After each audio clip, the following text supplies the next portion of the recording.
To get this ultra-smooth flying shot from 2021's WandaVision, you'll see that the show's stunt team relied on a complex wire setup. Wires in superhero movies and shows aren't new, but they've gotten a lot more sophisticated since the genre's reset in 2000's X-Men. But you can really see just how realistic Hollywood flying scenes have become by going all the way back to the 1950s. Up in the sky! It's a bird! It's a plane! It's Superman! Back then, many of Superman's earliest flying stunts were low-tech. To take off from the ground, actor George Reeves would jump off a springboard that was either just off camera or hidden by objects in the frame. And for shots when Superman would land through a window, he would simply climb up a ladder and jump down, with a foam mattress to cushion his falls. But early Hollywood stunt work was not known for its safety standards. Active flying scenes were filmed using wires, and during one production, the wires holding up George snapped. This led to the use of pans, a low-tech but game-changing solution. George would lay stomach down on the pan while the crew moved him around using a large pole that ran under his legs. With his arms stretched out, it could look like the actor was flying. And because the pan was molded for the actor's body, the crew could hide it under his costume.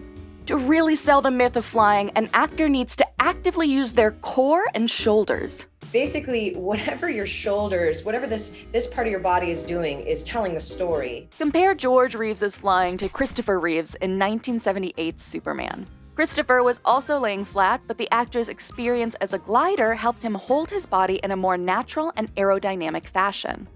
The filmmakers also wanted to emphasize more movement on screen. So for wider full-body shots, the crew experimented with launching a mannequin out of a cannon and even flying a remote-controlled Superman doll. But to get this kind of shot, it took VFX artist Zoran Perisic and his pioneering Zoptic optical process. This required a front-projected backdrop, where a two-way mirror is placed in front of the camera lens. The desired background is projected and bounces off the mirror onto a beaded screen.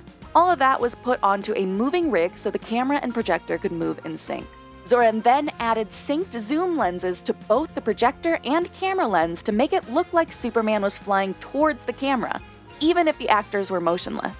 Zooming in couldn't solve one problem, though: how to make Superman's iconic cape billow in the wind.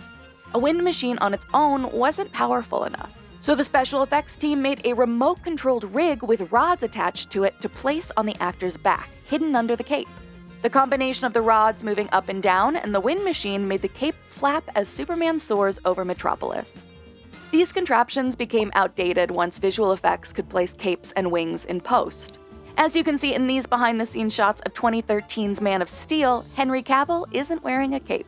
But wire rigging remains the primary method of flying thanks to its versatility.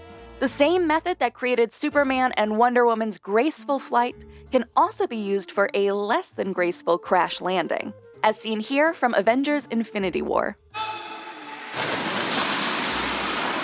Setups can get very complicated when shots involve multiple characters in the air at once, like when Wanda battles Agatha in WandaVision. To allow the characters to circle and interact with each other, the team attached their wires to a truss made out of an aluminum-like material. This supportive structure could be bolted together quickly and into nearly any configuration, which was useful for creating all types of flying configurations.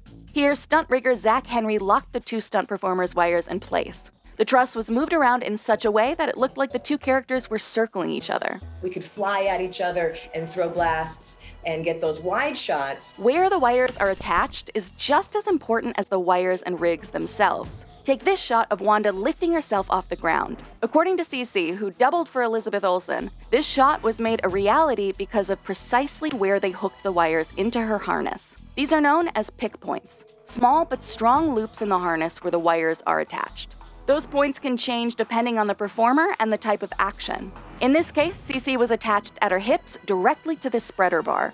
I can move in between those lines and find my moment of balance. It would allow me to stay in that horizontal flight without swinging back and giving away the illusion that it was a wire. For Wanda to glide off the ground at an angle, CC had two lines attached to her, one to her back and the other to her front, pulling her up and forward simultaneously. Nearly impossible coordination would be needed to make sure these two actions happened at the exact same time. So the stunt team attached the wires to computerized winches, programming in the speeds and direction. The more precise timing created consistent movement for the camera and for the actors. You want it to be the same for the actor every time so that they can learn that rhythm and then they can start performing it. Wire rigging takes a lot of planning and coordination. This flying stunt from Wonder Woman 1984 took almost 20,000 feet of wires to get right. So sometimes teams might turn to a simplified setup like a tuning fork, which provides flexibility in choreography. According to VFX supervisor Gary Brozenich, the flying sequences in Maleficent Mistress of Evil benefited from tuning forks, which could stop, start, and change direction on the spot. The performer is clamped in at their hips by 2 prongs, while stunt performers steer them around. The fork is also useful for floating shots, but actors will still have to focus on their legs. If your chest is doing something, your legs are just kind of dangling there, it doesn't really look like you're flying at all. When it comes to executing a perfect landing, the stunt team will switch up their methods to allow both characters' feet to land on the ground. Like in this shot when the stunt team used what's called a parallelogram. A performer stands on a platform strapped in with just a belt. Counterweight balancing moves it up and down while the legs stay completely still.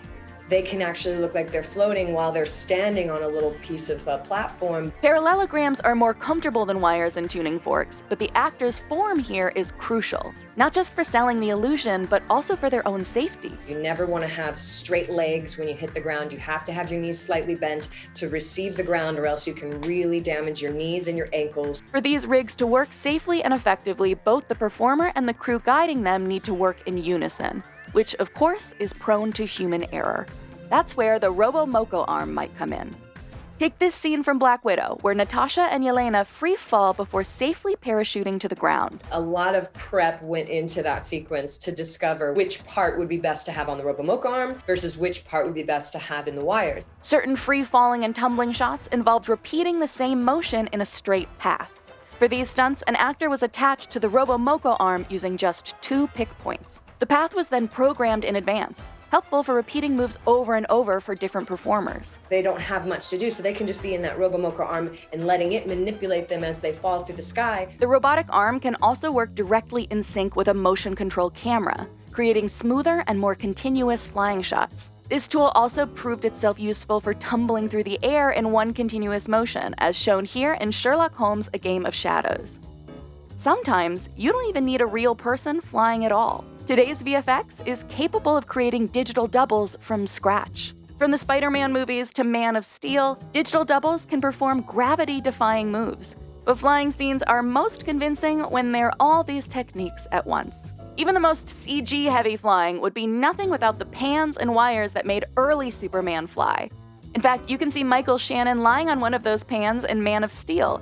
It's really a team effort when it comes to flying in superhero magic land. All departments are involved in making that look amazing. To have the reference of the real thing makes it that much better, and it is real. It does read to the audience that that is plausible, that is actually something that could happen, that could be done, because we did do it.